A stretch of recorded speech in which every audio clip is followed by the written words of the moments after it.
ओम गम गणपतये नमः। ओम श्री सरस्वत्यै नमः। ओम श्री सद्गुरु परमात्मने नमः। जो निर्वाण प्रकरण का समाधि को निरूपित करने वाला सर्ग चल रहा है, तो इसमें जिस समाधि का वर्णन है उसको ठीक तरह से समझ लेना चाहिए, क्योंकि यहाँ जिन शब्दों का उपयोग करते हैं वो ज्ञान परक शब्द हैं। जैसे अभी इसमें बार बार आएगा कि विवेक रूपी जो अंकुर निकला है वो विकास को प्राप्त होता है।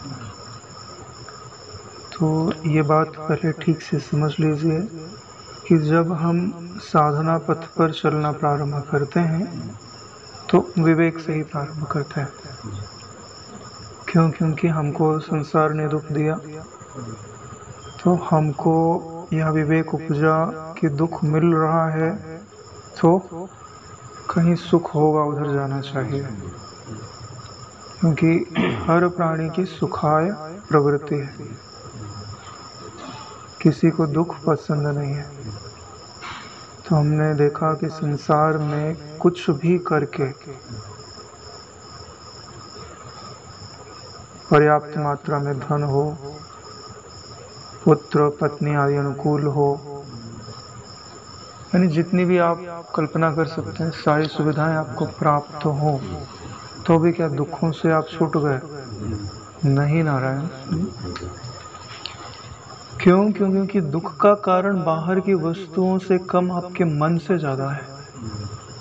सारी सुविधा होने पर भी अगर वृत्ति सुखात्मक नहीं बनी तो आपको सुख की अनुभूति नहीं हो सकती।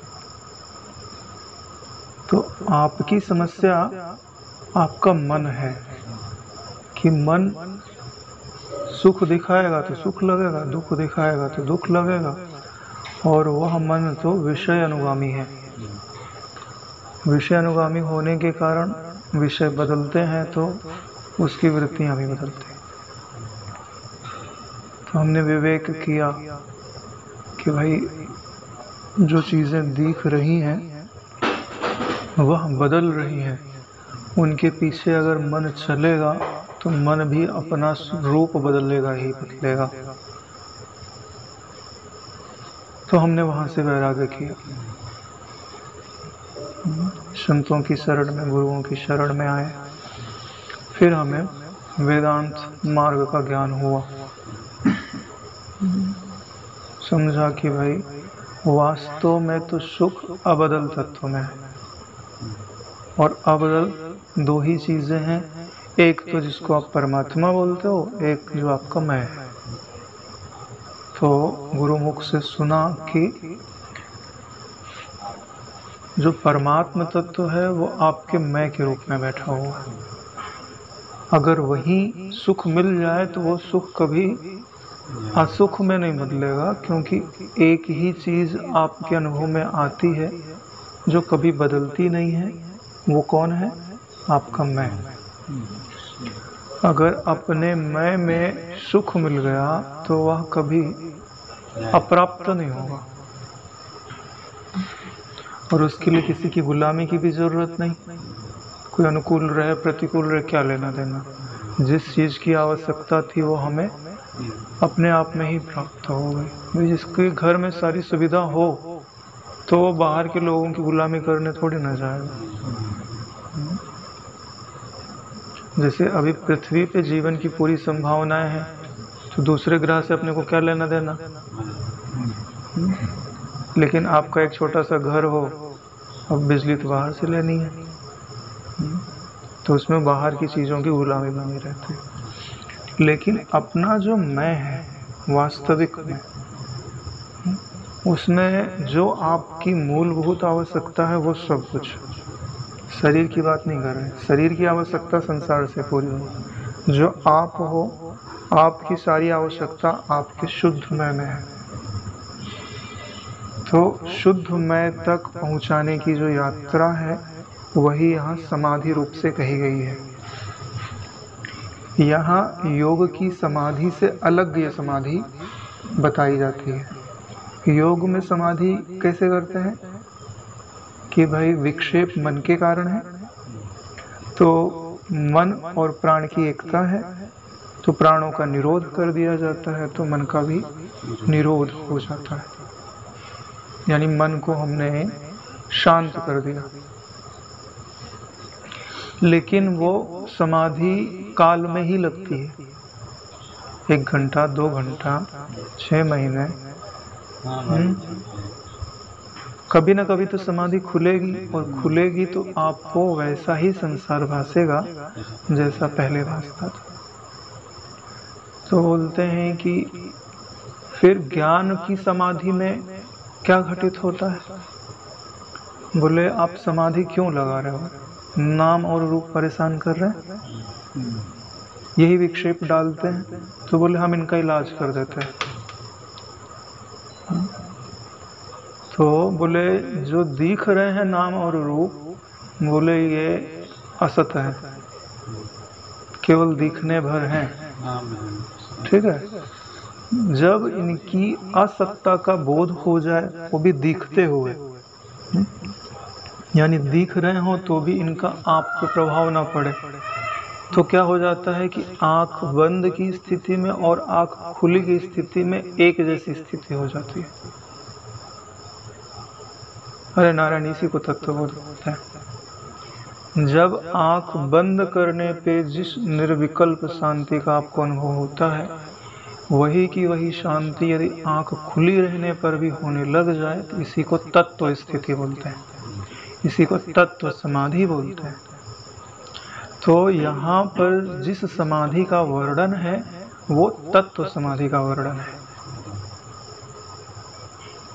इसके लिए अभी हर चीजें बताएंगे, यानी कि आंख बंद करके भी उस परम तत्व का अनुभव कीजिए, और आंख खोल करके भी उस परम तत्व का अनुभव कीजिए।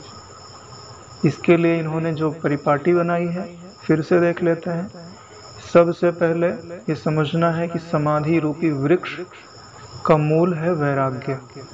सीधी सी बात है, कोई भी अध्यात्म में प्रवेश करता है तो बिना वैराग्य के नहीं कर सकता। क्यों? क्योंकि उनकी अगर उसे संसार अच्छा ही लग रहा है तो संसार की ओर चलेगा ना। भाई आदमी दिशा क्यों बदलता है? या तो जिस दिशा में जा रहा है उधर परेशानी आ रही हो, या तो दूसरी दिशा में उसे और उससे उन्नत चीजें मिल रही हो, या तो आपको परमात्मा अपना आत्मा प्यारा लगे, या तो संसार दुख दे। 2 ऑप्शन के सिवाय अध्यात्म में गति का कोई तीसरा कारण नहीं। या तो परमात्मा से प्रेम होता है तब हम परमात्मा की ओर चलते हैं, या तो संसार दुख देता है तो परमात्मा की ओर चलते हैं।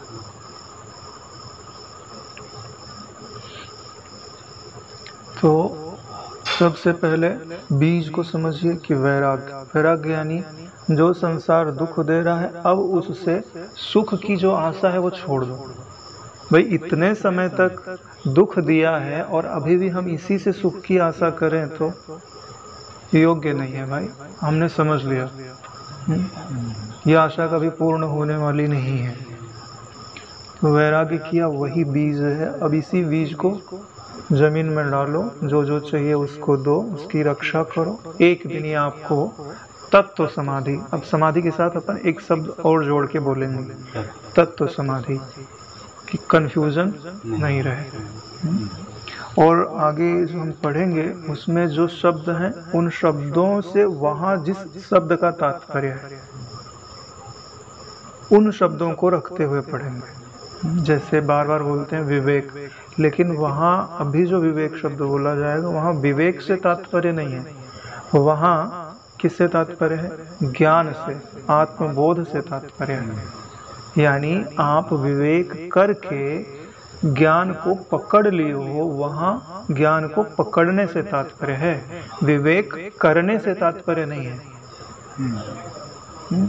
एकत्व देखने से तात्पर्य है। जो करना था वो तो कर लिए, तभी आपको जो यहाँ पे अर्थ है वो स्पष्ट रूप से प्रकट में आएगा। तो 21वां श्लोक पढ़ते हैं। अब ये जो हम पढ़ रहे हैं उसमें विवेक रूपी अंकुर निकल चुका है। अब उसके विकास की, उसके बाद क्या विकास होता है उसकी बातें। हाँ,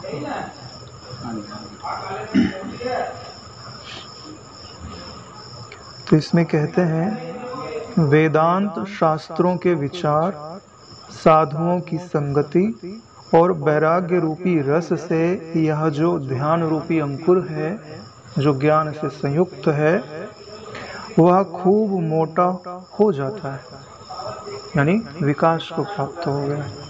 कल हमने पढ़ा भी था कि उसकी जड़ें जो हैं वो गहराई तक जाती जा रही हैं और उसकी ऊंचाई बढ़ते जा रही है। और जब वह सुदृढ़ हो जाएगा, मोटा हो जाएगा, तो क्या होता है, राग द्वेष रूपी बंदरों के हिलाने डुलाने से तनिक भी कंपित नहीं होता है। अब बताइए कि कंपित क्या नहीं हो रहा है? जो चित्त में जो शांति, समाधि यानी शांति, तत्व के द्वारा प्रदत्त समाधि, शांति। क्योंकि जो हम जिसको हम समाधि बोलते हैं, यह एक घनीभूत शांति ही तो है। जो जिसको आप ध्यान बोलते हो, यह भी एक शांति ही है। ध्यान यानी सामान्य परिभाषा जो ध्यान की होती है कि आप अपने मन से विषयों को निकाल दो, तो जो मन की स्थिति है उसी को ध्यान बोलते हैं। तो आप में विक्षेप का कारण क्या था? विषय ही तो थे ना। विषय को हमने निकाल दिया। इसी को पहले हमने क्या बोला है? वैराग्य रूपी बीज, यानी विषय निकालोगे तो ध्यान घटित होगा। उसी को हमने किससे निकाला? जबरदस्ती नहीं निकाला, योग की तरह ज्ञान से निकाला, नहीं समझ से निकाला, वैराग्य से। योग में, योग की समाधि में और तत्व की समाधि में यही अंतर है कि योग की समाधि में विषय क्या है क्या नहीं है उनसे हमको प्रयोजन नहीं है, लेकिन तत्व की समाधि में निर्विषयता के लिए वैराग्य की आवश्यकता होती है। और योग की समाधि में निर्विषयता के लिए वैराग्य की आवश्यकता नहीं है, चित्त के निरोध की आवश्यकता है, प्राण के निरोध की आवश्यकता है। यही कारण है कि जिसके मन में बहुत सारी इच्छाएं हों, ठीक है, अगर वो उन इच्छाओं को थोड़े समय के लिए रोक करके योग समाधि का अभ्यास करे तो समाधि लगा सकता है ना। वो लाओ घोड़ी वाले ने लगाई थी। तो अरे भाई, जो असुर लोग इतने समय तक समाधिस्थ रहते हैं, तपस्या करते हैं, उनके अंदर भी तो इच्छाएं हैं, फिर भी उनकी समाधि घटित हो रही है कि नहीं घटित हो रही है? अरे वो तारकासुर जो है बैठा तो अस्थि पिंजर हो गया भाई समाधि में। ब्रह्मा जी का ध्यान करते करते करते करते करते करते अपने मन को लीन कर दिया। ध्यान करना हो गया प्रत्याहार, और उसका लीन होना चालू हो गया, ये हो गया ध्यान। अब वो ध्यान हो गया अक्षुण, तो उसी को बोल दिया समाधि। विषय लेके बैठा है ना, विषय लेके बैठा है। इसीलिए जो योग की समाधि होती है और तत्व की समाधि होती है, दोनों में अंतर होता है। देखिए, जो योग की समाधि के साधन हैं, वो साधन ज्ञान में भी उपयोग किए जाते हैं, ठीक है, लेकिन उनमें संपुट वैराग्य का और ज्ञान का होता है। यानी साथ में ये दवाई उनमें मिक्स चलेगी। नहीं, जो आप दवाई योग से ले रहे हैं वो तो लेनी ही पड़ेगी, उसके बगैर समाधि नहीं घटित होगी। ऐसा नहीं बोलो हम प्राणायाम नहीं करेंगे, हम चित्त को एकाग्र नहीं करेंगे, प्राणों का निरोध नहीं करेंगे, तो क्या तत्व की समाधि घटित हो जाएगी? कोई नहीं घटित हो जाएगी। लिखा हुआ है नारायण, ये जब वो कोमल अंकुर था, ठीक है, तो बोलते थे कि अब इसको नष्ट कर दिया जाएगा, क्योंकि जहाँ आप रहते हो वहाँ नाना प्रकार के विषय दिखाई दे रहे हैं, नाना प्रकार के लोग हैं, नाना प्रकार की वृत्तियां हैं। तो आपके वैराग्य रूपी बीज में जो अंकुर ज्ञान का निकल रहा है उसको नष्ट नहीं कर देंगे? कर ही देंगे नारायण। तो बोले भाई इसको सुरक्षित करने के लिए अपने अंतःकरण में झाड़ू लगाओ। बोले झाड़ू किसका? बोले यम का, नियम का, प्राणायाम का। अरे आकाश भाई, जो भक्ति योग में ना ये प्राणायाम वगैरह इन लोग करते नहीं है, फिर भी तो वो साधन भी तो चलता है ना। ये मतलब चर्चा का बहुत बड़ा विषय, चर्चा होना चाहिए। जो आप बोलते प्राणायाम के द्वारा भक्ति योग करते उसको प्राणायाम कहाँ बताओ। तो ये मैं विषय पे आया तो इसलिए मेरे को फिर वेदांत के उसमें विषय में नहीं आता ये, फिर भी विषय मेरे को आया तो मेरा पूछता हूँ, इसलिए पूछा। अंतःकरण के बल के ऊपर साधनाएं निर्भर करती है ना, मुझे ऐसा। चलिए अब हम अपना पक्ष रखते हैं, ठीक है। भक्ति योग से आपका क्या तात्पर्य है? जो आजकल लोग बताते हैं वो छोड़ दीजिए। भक्ति योग से तात्पर्य होता है कि जो साकार ईश्वर है आप उसको प्रकट करना चाहते हैं, ठीक है। अब साकार ईश्वर को प्रकट करने की विधि क्या है कि आप जिन्होंने उस ईश्वर को प्रकट किया हुआ हो उनसे मंत्र ले लीजिए और उनसे पूछिए कि क्या साधना करनी है, कैसे करनी है। यही नियम है नारायण। बाकी कोई कान फूंक दे, क्या बता दे, उससे अपने को कोई प्रयोजन नहीं है। सिद्धांत ये नियम है। ये सिद्धांत नियम है। जैसे अभी मैं बताता हूँ कि ये गायत्री परिवार वाले हैं, ठीक है। भक्ति योग समझ सकते हो क्योंकि गायत्री जी की उपासना कराता है, तो वहाँ प्राणायाम का नियम है नारायण। क्योंकि गायत्री की उपासना करने के पहले प्राणायाम करना पड़ता है, विनियोग करना पड़ता है, न्यास करना पड़ता है, फिर जप किया जाता है, शिखाबंधन करना पड़ता है। अरे नारायण, जब आप ध्यान से देखेंगे तो आपको प्राणायाम मिलेगा ही मिलेगा। क्योंकि आप देखो, भक्ति योग का उद्देश्य होता है आपकी वृत्ति को इष्टाकार बनाना, ठीक है। और जब तक आपके प्राण नहीं सधेंगे, प्राण ही बिखरा हुआ है तो मन बिखरा हुआ है, और मन बिखरा हुआ है तो इष्ट की आकृति को गढ़ेगा कैसे। इसके लिए भक्ति योग में भी प्राणायाम है, लेकिन जिन्होंने उसको वैसा समझा नहीं है, वैसे गुरुओं से अगर आपने लिया तो आपको भी आधा अधूरा ज्ञान मिलेगा। तो भक्ति योग में प्राणायाम नहीं है, धारणा नहीं है, ध्यान नहीं है, ऐसी बात नहीं है। धारणा तो करनी पड़ेगी तभी। सीधी बात। देखो, धारणा सब जगह करनी पड़ेगी, चाहे आपका ज्ञान योग हो, चाहे भक्ति योग हो। एक चीज मैं बताता हूँ, जिनकी कुंडलिनी शक्ति जागृत है, ठीक है, और वो ध्यान परायण है, तो उनको अलग से प्राणायाम करना नहीं पड़ता। क्योंकि वो प्राण शक्ति वो प्राणायाम करा लेती है। ये भी पॉइंट, वो भक्तियों के अंतर्गत अगर वो अड़चन नहीं डाले खाली, पर वो योग मार्ग में आ गया ना। हाँ, कुंडलिनी योग में, कुंडली मार्ग में आ जाता है। फील नहीं है।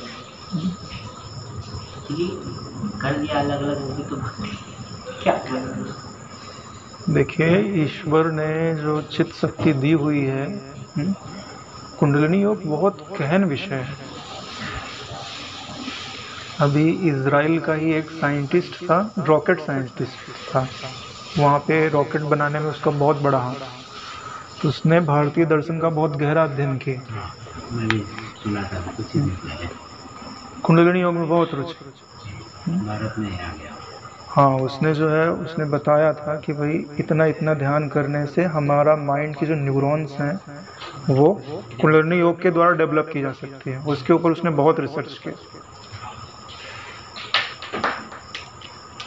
तो कुंडलिनी योग का आचार्य मिल जाए तो दैवी कलाएं जैसे बढ़ती है ना, वैसे अन्य विधियों से नहीं बढ़ती। ज्ञान से आप कैवल्य मुक्ति को प्राप्त कर सकते हो श्रवण मनन निधिध्यासन करके, लेकिन जो दैवी कलाएं होती हैं उनका विकास करने के लिए आपको कुंडलिनी योग में प्रवेश करना ही पड़ेगा, कोई सहारा नहीं है। अरे बोलते हैं कि ब्रह्मांड में जो चीज़ें हैं वो पिंड में भी है, यानी आपके शरीर में भी है, खाली आप उसको विकास को प्राप्त करा दीजिए। और उस विकास को प्राप्त कराने का अपना एक विज्ञान है, एक विज्ञान है, उसी को कुंडलिनी योग बोलते हैं।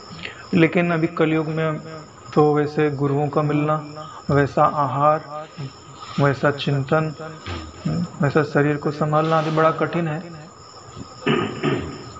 इसके लिए अभी जो सबसे सरल चीज़ है वही कर ले जाएं तो बहुत है। सबसे सरल चीज़ ये जो ज्ञान योग है ना, भगवान वशिष्ठ जी के दृष्टि में सबसे सरल है।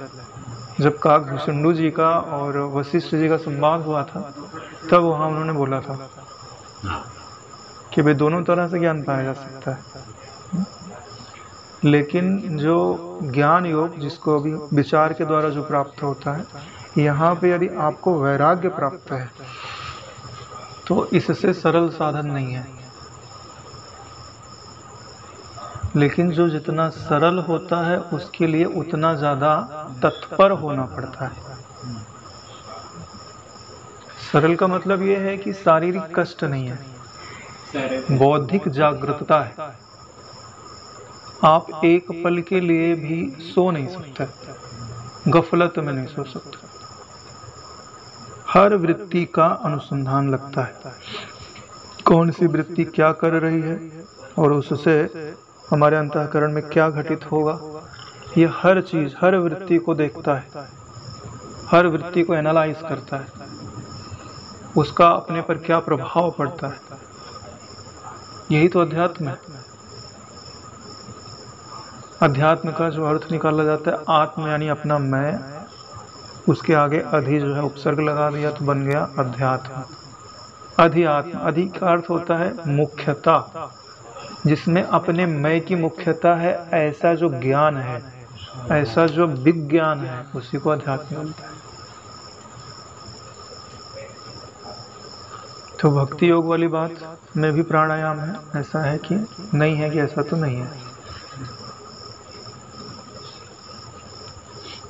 तो जब यह काफी मजबूत हो जाता है, सुदृढ़ हो जाता है, हमारा जो ध्यान है, ध्यान रूपी अंकुर है, उसी ध्यान रूपी अंकुर को विवेक रूपी अंकुर भी कहेंगे आगे चल करके। तो उसको किससे समझना चाहिए? ज्ञान युक्त ध्यान से समझना चाहिए। तो राग द्वेष रूपी जो बंदर है वो इसको हिला नहीं पा रहा है। किसको नहीं हिला पा रहे हैं? इस ध्यान के कारण चित्त में उत्पन्न हुई जो शांति है, ज्ञान निश्चय भी है और शांति भी है। दोनों को राग द्वेष रूपी जो बंदर है वो हिला नहीं पा रहे। बंधन यानी रागाकार वृत्तियां, द्वेषाकार वृत्तियां कितनी भी आए, आपको लगेगा कि आई और गई। मेरे चित्त में जो है वो शांति, प्रसन्नता और ज्ञान, तीनों चीज, शांति, प्रसन्नता और ज्ञान। ज्ञान यानी अपने आप की पहचान कि मैं क्या हूँ।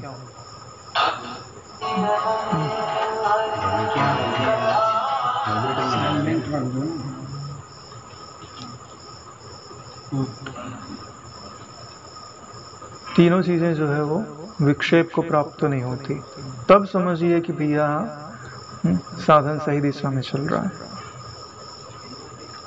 तदनंतर विज्ञान से अलंकृत आकार वाले उस विवेक से, विवेक शब्द आ रहा है, इस विवेक से क्या अर्थ लेना है?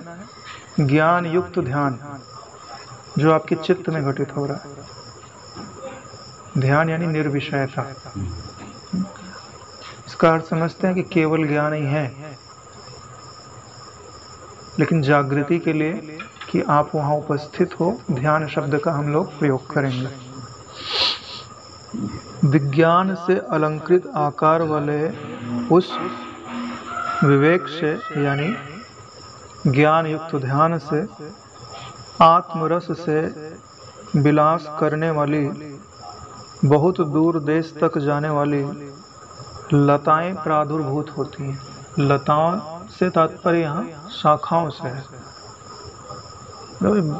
वृक्ष से लताएं नहीं निकलती हैं, वृक्ष से शाखाएं प्रशाखाएं निकलती हैं, और शुरुआत में वो कोमल सी रहती हैं तो लता जैसी लगती हैं। तो यहाँ लता का अर्थ किसे समझना है? शाखाओं प्रशाखाओं से। तो विज्ञान किसे कहते हैं? ऐसा ज्ञान जिसका अनुभव होता है उसे विज्ञान कहते हैं। ज्ञान विज्ञान तृप्तात्मा को।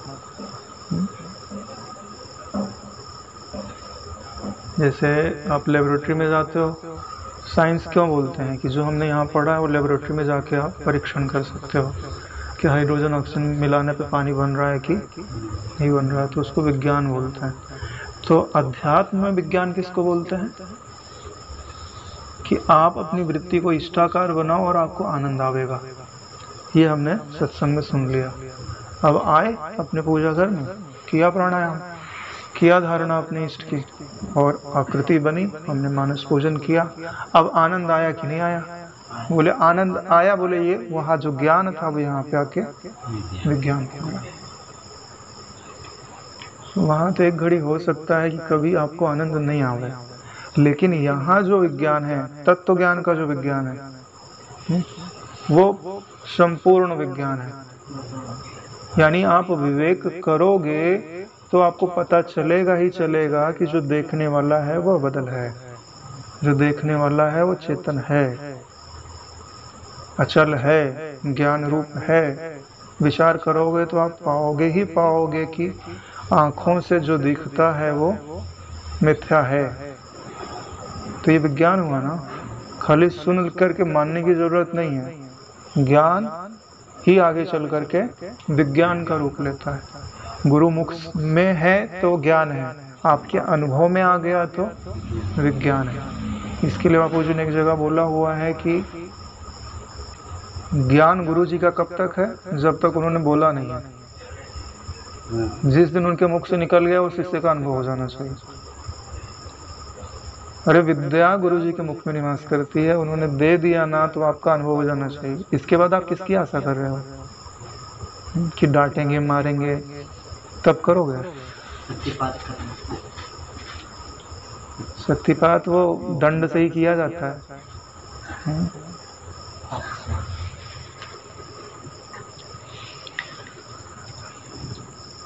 अब इसीलिए यहाँ पे क्या बोला है? विज्ञान से अलंकृत, यानी जो आप अभी वैराग्य प्रधान चित्त रूपी, चित्त के त्याग रूपी ध्यान कर रहे हैं, तो उनसे जो लताएं निकल रही हैं, यानी शाखाएं निकल रही हैं, वो बहुत दूर देश तक जा रही हैं।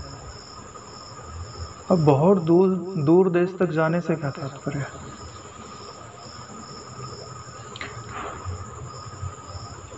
देखो जो शाखाएं हैं उनमें रस कौन सा है? बोले आत्मरस है। आत्मरस किसको बोलते हैं? जहाँ केवल आप हो और आपको आनंद आ रहा हो, इसी को तो आत्मरस बोलते हैं। अभी उसी आत्मरस से शाखाएं निकल रही हैं, तो वो शाखाएं कैसी हैं? बोले ज्ञान की वृत्ति रूप है। क्यों? क्योंकि आपको अभी साक्षात्कार नहीं हुआ है, साक्षात्कार अभी भविष्य काल में घटित होगा। तो साक्षात्कार कराता कौन है? ज्ञानाकार वृत्तियां, ब्रह्माकार वृत्ति तो कराती है। तो इस आत्मरस से जो पोषित हो रही है, जो शाखाएं निकल रही हैं, वो दूर तक जाने का अर्थ ये होता है कि अभी आप ब्रह्माकार वृत्ति बनाते थे और थोड़े समय में नष्ट हो जाती थी। चित्त के थोड़े से विषयों को उसने हटाया नहीं हटाया और दम तोड़ दिया। अब चित्त में दूर तक उनका प्रभाव पड़ रहा है, अधिक देश तक प्रभाव पड़ रहा है, अधिक काल तक प्रभाव पड़ रहा है। इसी को क्या बोला जा रहा है कि जो प्रशाखाएं निकल रही हैं वो बहुत दूर देश तक जा रही हैं। देखिए नारायण, जो आपका चित्त जागृत है ना, ये जो आपको अनुभव में चित्त आ रहा है, केवल चित्त इतना ही नहीं है। चित्त का 70% हिस्सा आपको अनुभव में ही नहीं आता, सुषुप्त सा रहता है। और उसी सुषुप्त चित्त में ही नाना प्रकार की वासनाएं, इच्छाएं, आपके जन्म जन्मांतर के संस्कार दबे पड़े रहते हैं। जब आदमी ध्यान आदि करता है तब उन संस्कारों के प्रवाह में प्रवेश करता है। तो जब आपका ये ध्यान घटित होने लगेगा तो जो आपकी ज्ञानाकार वृत्ति है वो सचेतन मन में तो जाएगी ही जाएगी, अचेतन मन में भी जाएगी, अवचेतन मन तक प्रवेश करने लगेगी। उसी के लिए यहाँ क्या लिखा हुआ है कि बहुत दूर देश तक जाती है। और विज्ञान से अलंकृत है नारायण, यानी अपना अनुभव प्रदान करते हुए जा रही है, आनंद भी प्रदान करते हुए जा रही है, आत्मरस से भी पूर्ण है।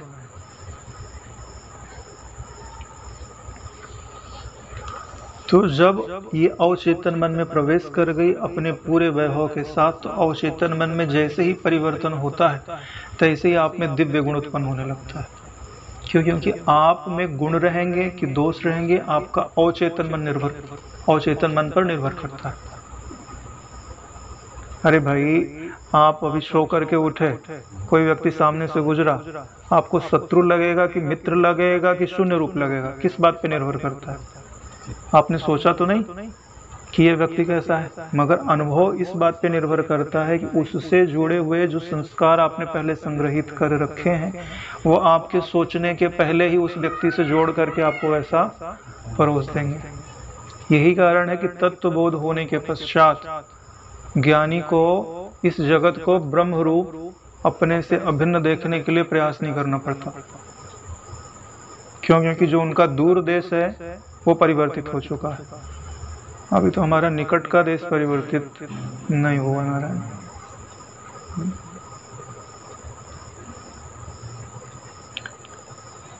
स्वात्म तत्व का स्पष्ट आविर्भाव, अभी जो गुण प्रकट होते हैं उनका वर्णन किया जा रहा है। स्वात्म तत्व का स्पष्ट आविर्भाव, इसका क्या अर्थ होता है? आविर्भाव माने प्रकट होना, शुरू होना। तो अपना तत्व क्या है? स्वात्म तत्व। पहला तत्व अपना ये है कि अपन अबदल है। क्या हम अपनी अबदलता में खड़े हैं? अगर आप अपनी अबदलता में खड़े रहोगे तो इसका मतलब है कि आप पे सुख और दुख का प्रभाव नहीं पड़ रहा, आप पे राग और द्वेष का प्रभाव नहीं पड़ रहा, तभी आप खड़े हो, नहीं तो चले तो हो जाओगे नारायण। वृत्तियों का प्रभाव आप पे नहीं पड़ेगा तभी आप अपने तत्व में खड़े हैं। अपने मैं पे तो नहीं पड़ना चाहिए, मन पे पड़ जाए तो पड़ जाए, सच्चाई। आगे जाकर के मन पर भी नहीं पड़ता, बहुत कम प्रभाव पड़ता है। क्यों? क्योंकि मन नाम की कोई वस्तु रह नहीं जाती। बड़ी विलक्षण चीज है। जब आपको तत्वबोध घटित होगा तो ये जो बाहर के दृश्य हैं और आपका मैं है, बीच में शून्य रूप मन रहता है। यानी इस जगत को भाषित करने वाली वृत्तियां तो बनती हैं, लेकिन इन वृत्तियों पर जो काल्पनिक वृत्तियां बनती हैं हमारी, वो काल्पनिक वृत्तियां बनना बंद हो जाती हैं। जगत का भान कराने वाली वृत्ति तो बनती है, मगर जगत के भान के उपरांत जो हमारी वृत्ति उस पर कल्पनाएं गढ़ती है, वो वृत्तियां बनना बंद हो जाती है। इसलिए हमको क्या लगता है कि हमारी वृत्ति ही नहीं बन रही है, लेकिन वृत्ति बन रही है। लेकिन कैसी वृत्ति बन रही है? जो जगत का भान कराती है, व्यवहार कराती है, जो प्रपंच गढ़ती है, वो वृत्ति बनना बंद हो जाती है। यानी व्यक्ति उनको दिखा तो दिखा, गया तो गया, फिर उनके मन में वो घुटता नहीं है। घोटना चाहे तो घुट सकता है, दर्पण की तरह चित्त हो जाता है। स्वात्म तत्व का स्पष्ट आविर्भाव। आविर्भाव तो पहले भी था जब आप विचार करते थे, लेकिन अब कैसा स्पष्ट आविर्भाव हो गया है कि आपको अपने आप की, साक्षी की, दृष्टा की, अविनाशी की, अबदल तत्व की, ज्ञान मात्र तत्व की स्पष्ट पहचान कि ये मैं हूँ और ये यहाँ। थोड़ा आगे और जाएंगे तो यह भी बाधित होना प्रारंभ हो जाता है, अपना अस्तित्व खोना प्रारंभ कर देता है। एकमात्र उसी की सत्यता। देखिए अगला लक्षण अपने आप बोल रहे हैं। अनुभव में पहले दो आते हैं, फिर सत्यता खाली एक की जीवित रहती है, एक की सत्यता बाधित हो जाती है। आत्म स्वरूप में स्थिति। अभी हमारे भाई लोग कहते हैं ना कि हमको ज्ञान तो है मगर स्थिति नहीं है। स्थिति क्यों नहीं है? क्योंकि हमने चित्त से वैराग्य को चित्त के त्याग तक नहीं पहुंचाया। चित्त से वैराग्य होता है, यानी चित्त से किसी को पकड़ा, किसी को छोड़ा, और चित्त का ही त्याग कर दो तो वैराग्य पूर्ण हो जाता है।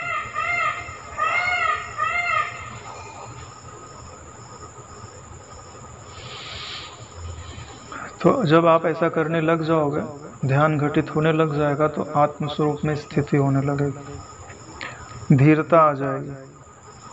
सबसे बड़ा धैर्यवान इस जगत में कोई है तो आपका मैं। अरे जो सबको धारण करता है उसी में धैर्य होता है।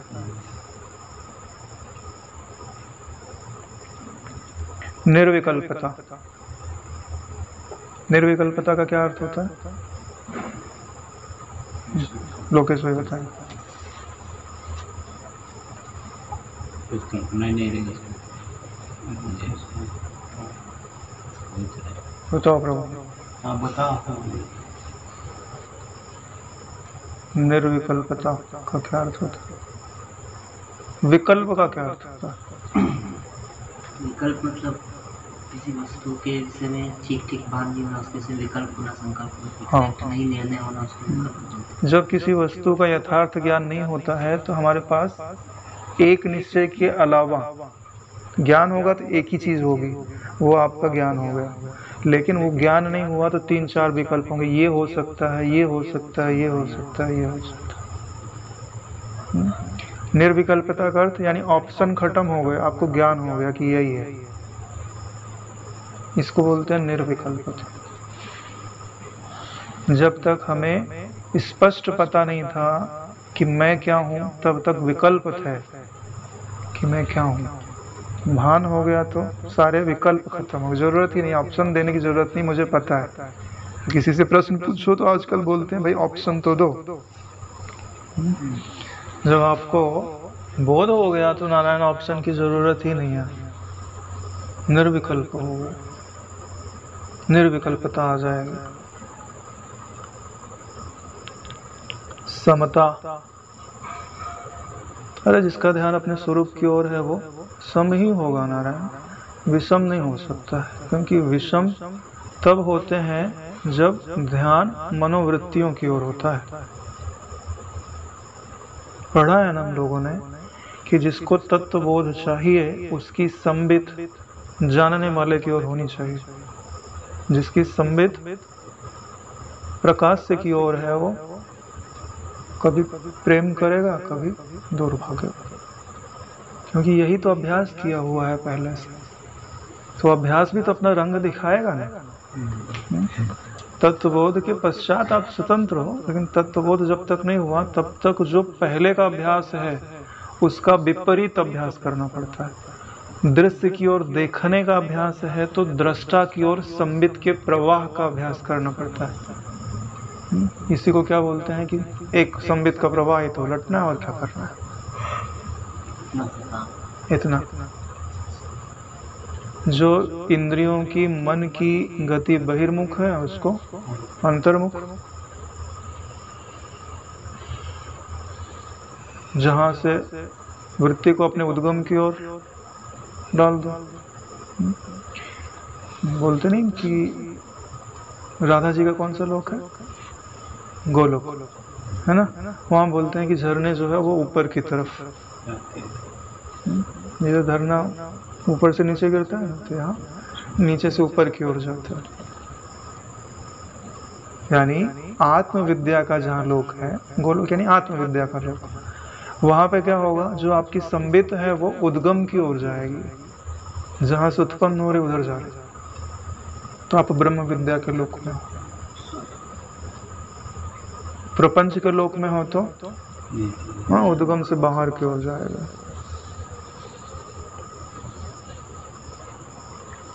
समता हो गई, उसके बाद है शांतता, शांति बनी रहेगी। मैत्री, मैत्री किससे?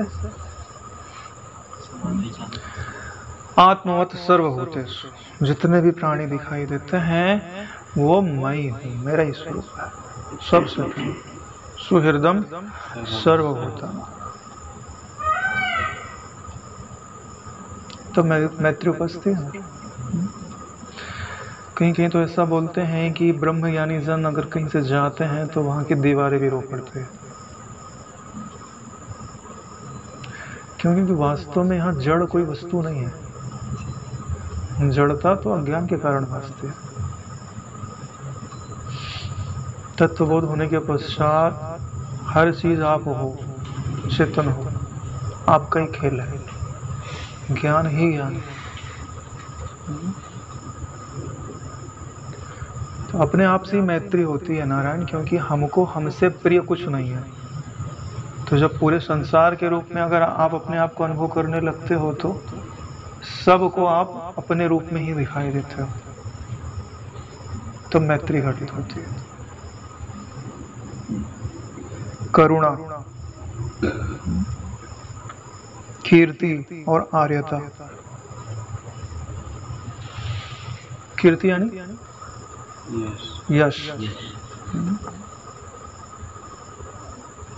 आर्यता यानी श्रेष्ठता। आर्यता श्रेष्ठता। आर्य माने होता है श्रेष्ठ। जो आत्म तत्व है ना, वो सबसे श्रेष्ठ है। तभी तो आप इसकी ओर आ रहे हो। अरे भाई, जो ये ब्रह्म विद्या है, जिनकी बुद्धि पराकाष्ठा को पहुंची हुई है, उन्होंने इसको प्राप्तव्य बोला हुआ है, ज्ञातव्य बोला हुआ है। सबसे श्रेष्ठ होगा तभी तो गए होंगे, हे होगा थोड़ी ना गए होंगे।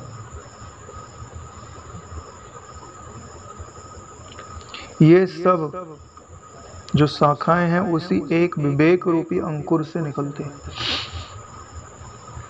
विवेक से यानी जो हमारा वास्तविक स्वरूप है उससे एकता से निकलती हैं। इसके लिए गुरु जी क्या बोलते हैं कि सारे सद्गुण अद्वैत भाव की सिद्धि से आते हैं और सारे दुर्गुण द्वैत भाव, संसार भाव की सिद्धि से आते हैं। यश रूपी पुष्पों तथा शांति आदि गुण रूपी पत्तों से शोभित इन लताओं से परिपुष्ट ध्यान रूप वृक्ष सन्यासी के लिए पारिजात सा बन जाता है, कल्प वृक्ष हो जाता है।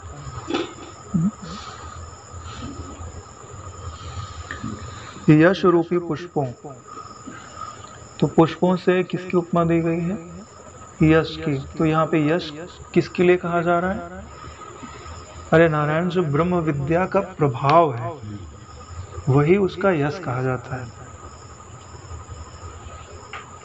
बिना किसी का यश सुने उससे प्रेम रेम नहीं होता है।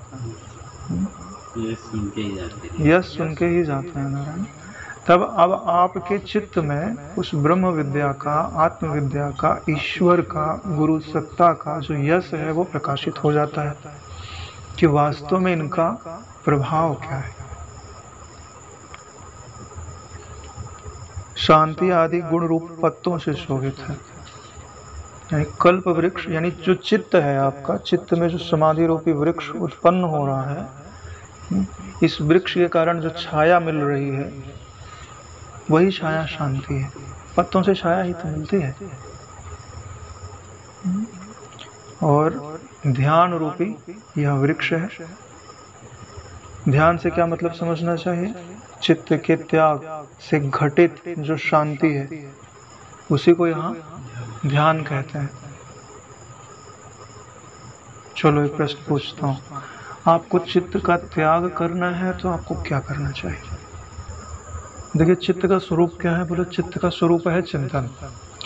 अगर चिंतन ना हो तो आपको चित्त थोड़ी दिन दिखाई देगा। ठीक है। अब दो चीजें हैं, एक है चिंतन और एक है चिंतन को पकड़ने या त्यागने वाला या जानने वाला। ठीक है। तो बोले चित्त के त्याग का क्या अर्थ होता है? तो बोलते हैं कि चित्त को पकड़ा जिसने है उससे इसका संबंध क्या है। तो कोई कभी ये नहीं बोलता कि मैं चित्त हूँ, लेकिन यहाँ जरूर बोलता है कि चित्त मेरा है। ठीक है। तो जैसे ही आप यहाँ निश्चय करते हो भीतर में कि यह मेरा चित्त नहीं है, वैसे ही चित्त का त्याग घटित होता है। पहला स्टेप है ये कि यह चित्त से मेरा कोई संबंध नहीं है। अब उसमें पापाकार वृत्तियां दिखेंगी तो भी आपको परेशानी नहीं है, और पुण्याकार वृत्तियां दिखेंगी तो भी परेशानी नहीं है। क्यों? क्योंकि दूसरे, जैसे आपको अभी कोई सिद्धि आ जाए, दूसरे का मन देखो तो उसके अंदर अगर काम दिखाई दे रहा है तो आप थोड़ी ना कामी हो, तो उसके मन को पढ़ रहा हूँ। तो ऐसे ही जब आप अपने चित्त को ऐसे देखने लगो कि ये किसी दूसरे का चित्त है, इससे मेरा कोई लेना देना नहीं है, तो चित्त त्याग का पहला स्टेप इसको बोलते हैं कि इसमें मम का त्याग। ठीक।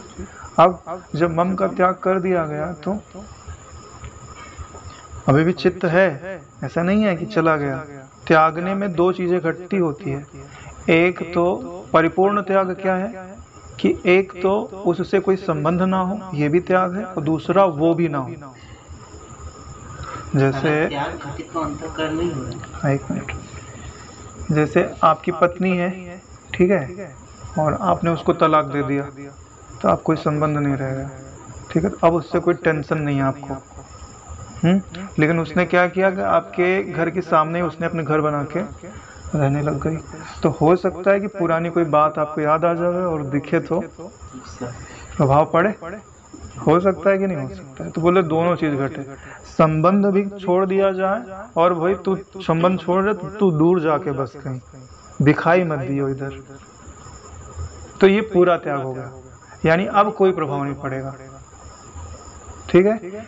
तो जो इन्होंने बोला है और ब्रजेश भाई ने भी बोला है, तो उन दोनों का सम्मिलित रूप ये है कि पहले ये चित्त मेरा नहीं है, तो अब वृत्तियों से उनकी जो प्रभाव पड़ता था वो काफ़ी हद तक कम हो गया, लेकिन अभी भी वृत्तियां हैं। तो बोले नारायण अब ये वृत्तियां भी नहीं रहनी चाहिए, तो उन वृत्तियों के नास्तित्व के लिए, उन वृत्तियों की शून्यता के लिए सत्व की आवश्यकता पड़ती है कि आपके पास प्राणायाम का बल हो, ध्यान का बल हो और जागृति हो कि इन वृत्तियों से मेरा कोई सरोकार नहीं है।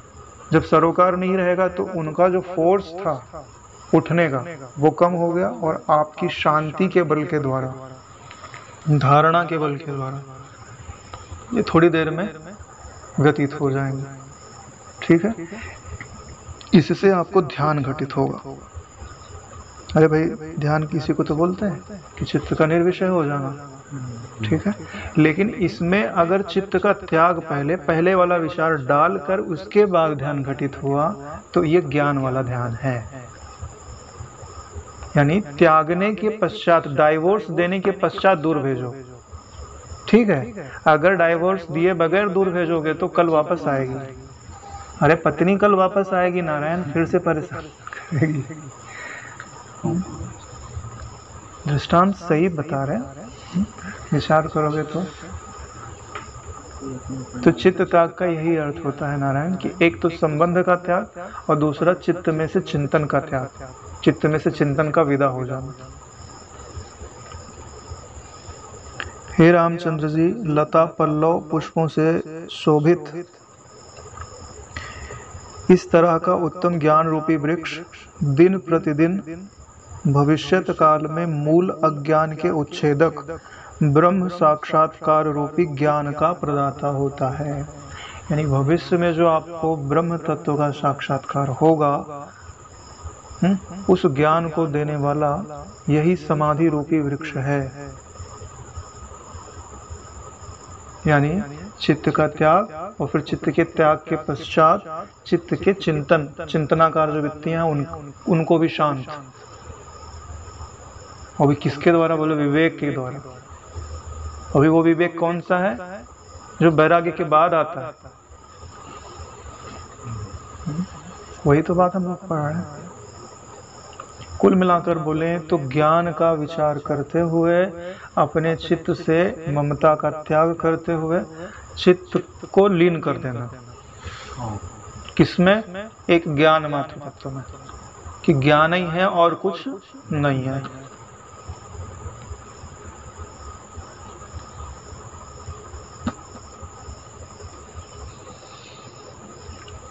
जब ज्ञान का प्रदाता होता है जिससे कि सप्तम भूमिका तक विश्रांति प्राप्त हो जाती है। जो सातों भूमिका है उन सब में विश्रांति का जो कारण है वो यही तत्व समाधि है। सातों भूमिकाएं कौन कौन सी हैं? शुभेच्छा, विचारणा, तनुमानसा सत्वात्पत्ति असंशक्ति पदार्थ अभावनी और तुरीयतीत। 7 भूमिका तक नहीं जाए तो 4 तक तो चल रहे है ना भाई। 4 के बाद फिर आना घूमना फिरना कोई दिक्कत नहीं है। घर जो है 4थी भूमिका में बनना चाहिए, ठीक है। हम नहीं बोल रहे कि 7वीं भूमिका में जाके घर बना लें। दूसरे घर में निवास करने का है। दूसरे के घर में कब तक रहोगे भाई? कभी भी गुस्सा होगा निकाल देगा तुमको बाहर। ये जो शरीर में रह रहे हो दूसरे का ही तो घर है, ये जो अंतःकरण में रह रहे हो दूसरे का ही तो घर है, इसीलिए तो एक्सपेल कर दिए जाते हो। किराए का घर है, बोलते नहीं है। जिस सूक्ष्म शरीर में आया वो भी किराए का ही है, उसका भी मूल्य चुकाना पड़ता है। सूक्ष्म तन्मात्रा से। अच्छा चलो एक प्रश्न पूछता हूँ। जैसे स्थूल शरीर का माता पिता होता है, ऐसे सूक्ष्म शरीर का माता पिता होता है क्या?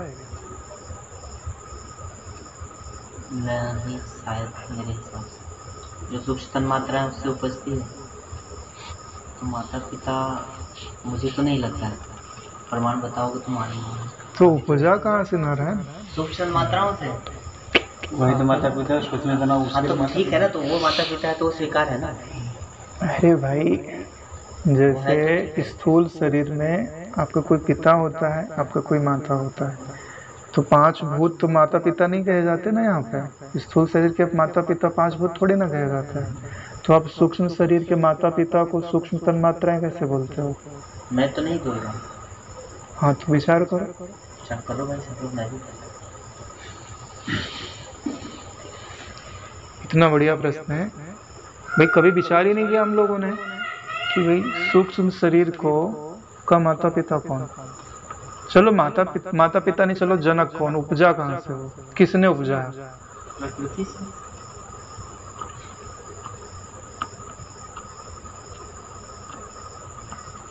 ये तो फिर सृष्टि क्रम पे चला जाएगा।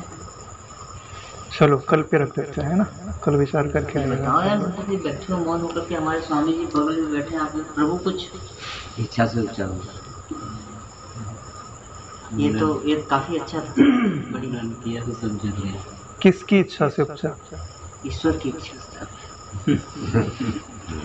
एको हम बहुत श्याम है, शास्त्र वचन है। बड़ी साफ बात। अब हमने मिला दिया उसमें अपना कचरा, वो एक अलग बात है। बोला तो ऐसे जाता है। सूक्ष्म शरीर यानी पुरुषक बोल सकते हैं। हाँ पुरुषक। पुरुषका में तो 8 चीजें आती है, इनसे वो सूक्ष्म शरीर बनता है। तो जनक की उपाधि किसको देते हैं? मिला के बात ये 17 को आ जाता है उसमें। हाँ अविद्या कामना और कर्म। उनसे तो इसकी उत्पत्ति हुई, तो जनक नहीं कर रहा है। तो या तो फिर अज्ञान, फिर अगर ज्ञान के दृष्टिकोण से तो मतलब इच्छा वासना ज्ञान फिर तो सारे उत्पत्ति जनक यही माना जाए। पर एक वास्तविक बोलो भाई, हमारा ने जगत बना है। इच्छा है तभी तो शरीर नहीं, इच्छा तो शरीर कैसे आता है? बता काका जी, सूक्ष्म का बात हो रहा है। सूक्ष्म तब सूक्ष्म शरीर का। चलो कल पे रखते हैं, है ना? बताओ यार, आधा घंटा दे दो ताकि सोचते रहेंगे थोड़ा। तो दोनों महापुरुष हमारे कुछ बोल नहीं रहे। अरे भैया कारण शरीर किसको बोलते हो? कारण शरीर किसको बोलते हैं? कारण शरीर से उपजता है आपका ये सूक्ष्म शरीर। ये बढ़िया नाम है उसका सूक्ष्म शरीर से स्थूल शरीर। सही सही। सीधा सही। तो कारण शरीर एक प्रकार से ईश्वर ही है। कारण के पीछे अपने बोल देते हैं कारण से पार पर। कारण शरीर का अर्थ होता है अज्ञान। तो आप ऐसे भी कह सकते हो कि आपका सूक्ष्म शरीर का कारण अज्ञान है। इसलिए गुरु गीता में क्या पढ़ते हो? देह च अज्ञान संभव। ठीक है, वहाँ ये नहीं बोला गया कि स्थूल शरीर के सूक्ष्म शरीर, जितने भी देह हैं वो सारे अज्ञान से उपस्थित हैं। मिल गया ना उत्तर? जितने भी नहीं, सूक्ष्म शरीर हो चाहे स्थूल शरीर। आकाश में जैसे कारण शरीर अज्ञान का मतलब बताया, ठीक है? पुरुष अज्ञान रूप बताया। तो कारण शरीर मतलब जिसको बोलते हैं कि समाधि लगती है तो वो भी कारण शरीर में लगती है। अवश्य लगती है, अज्ञान में ही लगती है। हाँ, पर ज्ञान के विचार मतलब जब वहाँ जाता है तभी तो ज्ञान के बोलते हैं कि निर्विकल्प समाधि से ईश्वर का साक्षात्कार होता है, योग वशिष्ठ में वचन है। हाँ, तो जब योग समाधि को हम पकड़ के चलते हैं, प्राण निरोध वृत्ति निरोध खत्म, जब ज्ञान को पहले रख करके फिर ये प्रक्रिया होती है तो बोलते हैं ज्ञान को उपलब्ध हुआ। तो ज्ञान तो कारण अवस्था में ही जाकर के होता है घटित। जब तक आपको तत्व का बोध नहीं हुआ है तब तक उसको कारण शरीर बोलते हैं, जब तत्व का बोध हो जाता है तो उसी को परमात्मा बोलते हैं। साधु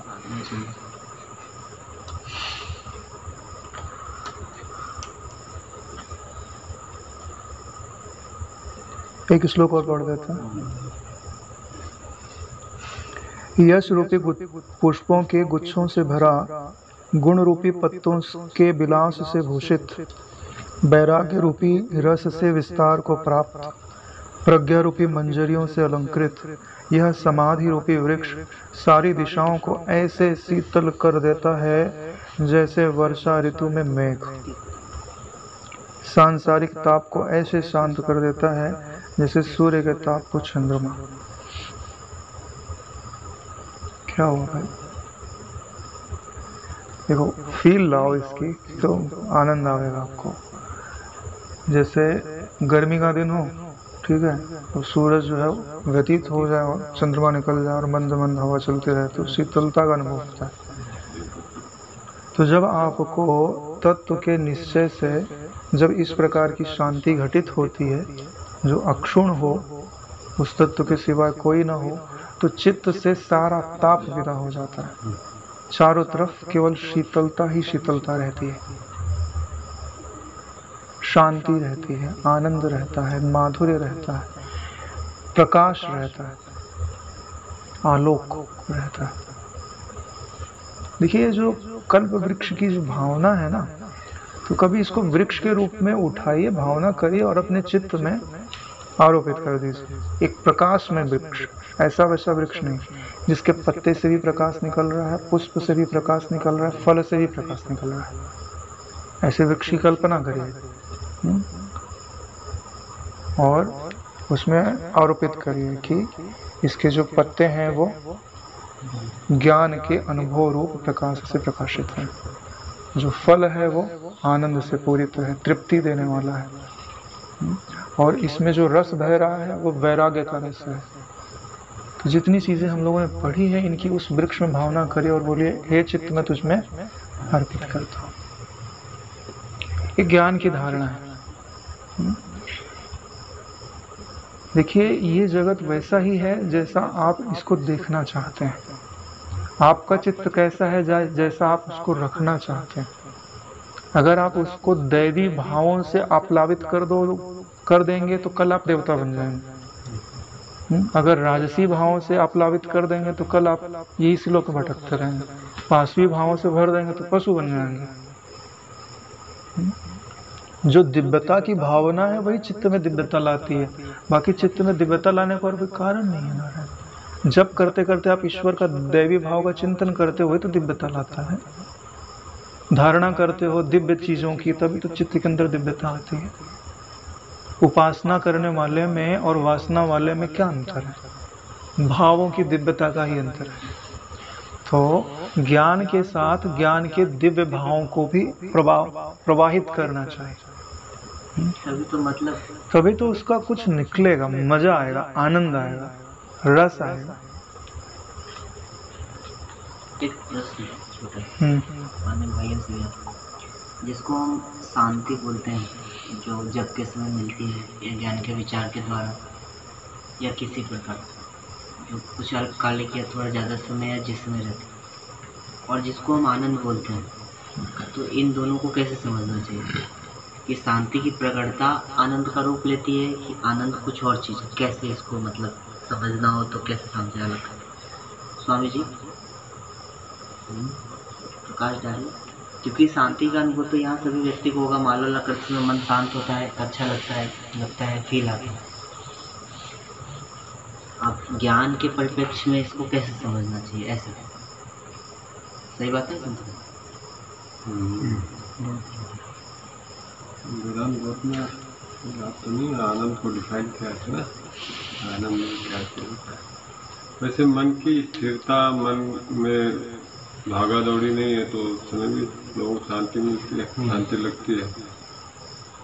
तो मन में जो घटित होता है उसको शांति हो सकते हैं, और आनंद तो अपना आत्मा का स्वरूप है, ऐसा कर सकते हैं।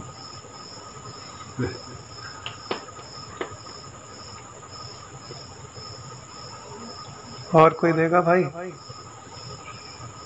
हाँ, तत्व ज्ञान से जो मिलता है वो होती है शांति, ठीक है। प्रेम से जो मिलता है वो होता है आनंद। तत्व ज्ञान के प्रति प्रेम हो गया तो आनंद और आनंद आवेगा। तत्व ज्ञान से अगर प्रेम नहीं है, खाली विचार है, तुमको शांति का अनुभव होगा, आनंद का अनुभव नहीं होगा। आत्मरति के बगैर आनंद की प्राप्ति नहीं होती। जिसको तड़प खोल के इंगित किया जाता है, ऐसा क्या मतलब? हरे नारायण, बिना प्रेम किए कोई रह नहीं सकता है, ठीक है। आप ईश्वर की ओर क्यों चल रहे हो? तो बिना प्रेम के आदमी को शांति की प्राप्ति कैसे होगी? जब विचार के द्वारा हो सकती है। एक मिनट, तो प्रेम है तभी तो विचार कर रहा है, कहने का मतलब तो यही है। हाँ, प्रेम की प्रधानता नहीं, विचार की प्रधानता। विचार की प्रधानता। जब प्रेम की प्रधानता हो जाएगी तब उसको आनंद आएगा। यही तो कारण है तत्वबोध के पश्चात लोग विशिष्टाद्वैत क्यों स्वीकार करते हैं?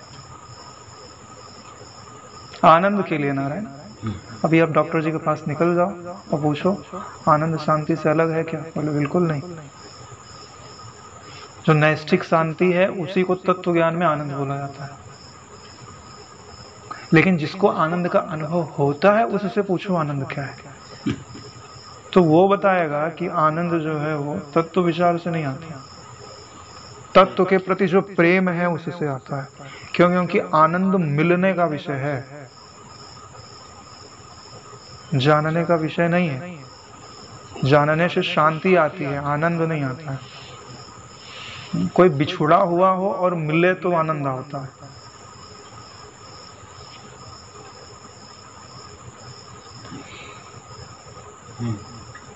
हालांकि ये आनंद जब तक प्राप्त नहीं हुआ ना तब तक की बात करूं। जब आनंद तुमको प्राप्त हो जाएगा तो आनंद के जो लक्षण होते हैं ना, ज्ञान के जितने लक्षण होते हैं वो सब आनंद में मिलेंगे। हरि कल बात करेंगे। ओम सहनावतु सहनौ भुनक्तु सह वीर्यं करवावहै तेजस्विनावधीतमस्तु मा विद्विषावहै।